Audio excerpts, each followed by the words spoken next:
Баршаңызға қайырлы күн. Бүгін мен сіздерге майонезсіз жасалатын жеңіл әрі дәмді салаттың рецептісін ұсынамын. Видеоның соңына дейін тамашалаңыздар. Ең алдымен бір дана пиязымызды алып, ірілеу қылып турап шығамыз.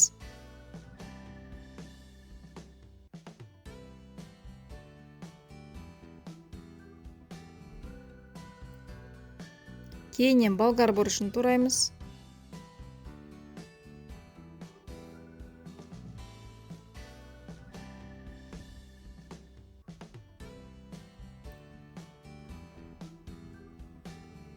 Баклажанымызды турап аламыз.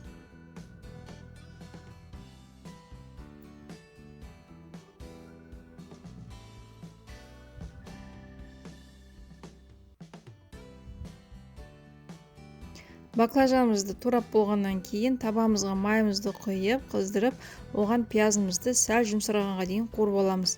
Тым қатты жұмсартып жібермеңіздер. Дәл осы әдіспен болгар бұрышымызды да қуырамыз. Содан кейін баклажанымызды қуырамыз. Баклажанымызды қызарғанша піскенге дейін қуырып алуымыз қажет.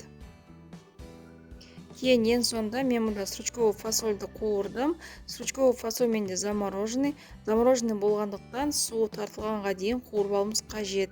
Ең соңында үстіне туралған помидорымызды, укропымызды салып, дәміне қарай тұзды салып, барлығын жақсылап араластырамыз. Салатымыз дайын. Міндетті түрде осы рецептпен дайындап көріңіздер. Сіздерге ұнайды деген сенімдемін. Видеоның соңына дейін тамашалағандарыңыз үшін рахмет. Астарыңыз дәмді болсын.